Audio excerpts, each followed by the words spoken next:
So we have 5 continents here, and you may have seen our other video where we did the Australian 10-cent coin. So that's up to 6 continents, and that explains the background that we have here.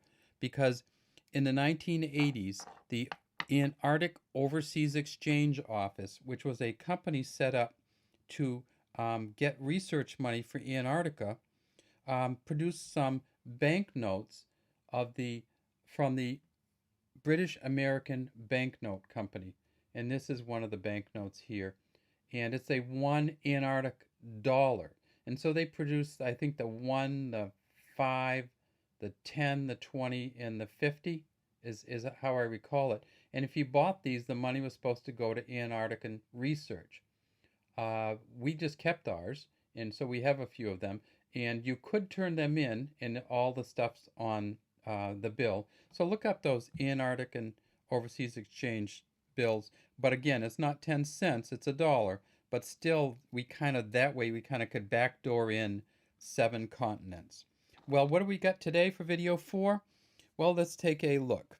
We'll start with the Ugandan coin. And of course, these are Adelie penguins on Paulet Island. But let's move the Antarctic penguins off the sheet and just go right to the coins. So this says Bank of Uganda on it. It has 4 crossed tusks on here that you see that are crossed.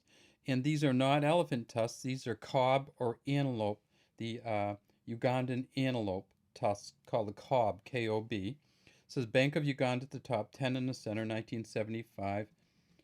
We have this tooth inner rim. Again, Bank of Uganda on the back, 10 cents. And this coin was made in 75. This is the last year they made it.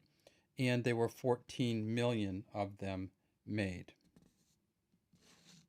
Next we have Trinidad and Tobago. And this one's a little hard to light just because of the nickel in the coin. And the Trinidad and Tobago coin is a 1975. They made 4 million of these in 1975, and they made the coin between 74 to 76. And you can see Trinidad and Tobago, their coat of arms here, their banner, and then it says 1975. We tip it up and we see it's a reeded edge, and then on the back we see the flowers and the 10 cents. So again, they made 4 million of these. Next we have Malaya, the current country of Malaysia. And when they transitioned after World War II, they put out money from the Commissioners of Currency of Malaya. And so they were kind of moving toward an independent country, still part of Great Britain. And you see it says 10 cents in the center, 1950 here, and a reeded edge. And then, of course, because it was part of Great Britain, we see King George VI on the back. These were made from 1948 to 1950, and they made 50 million of them. Next, we have the 10 euro cent, and we kind of argued with ourselves about whether we should put a euro cent in because it does say 10 cent on it, but it has the word euro in the middle. And then we decided, okay, we're going to put it on anyway. So there's the 10 euro cent coin kind of bouncing around down there.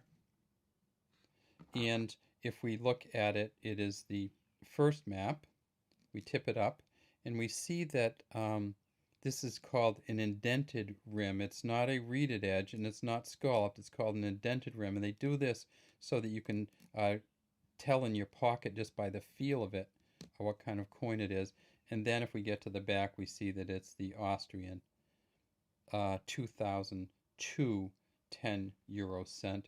And each of the euro countries have their own front or obverse. I say the back, but this is actually the obverse. This is the front. And the Luke Leutsch euro coin design is on the back, and there's a LL for Luke Leutsch. All right, so this is Austria, and that's the 10 cent coin. And then finally in this group we have, and we did a video on this one, the Newfoundland 10 cents coin from 1917. Now, Newfoundland used to be a country. It was part of the British Commonwealth, but I believe it was in the 1940s, it became a province of Canada. And it's just a beautiful, beautiful place to visit. Probably a beautiful place to live. And it's just that it worries me a little bit because it's a little bit north, and I feel like it might be a little cold. But this is the 1917 Newfoundland coin, 92.5% silver. They made 250,000 of these in 1917. And of course, because it's part of the British Commonwealth, we see that we have George V, by the grace of God, King and Emperor of India, on the back. All right, so what do we have here? We have the European, we have the North American, Newfoundland, Austria, Trinidad and Tobago, Malaya, and Uganda. We'd love to have you subscribe to our channel, the DC Coin World International Coin Channel, and we'd also love to have your comments in the comments section. Thank you for watching.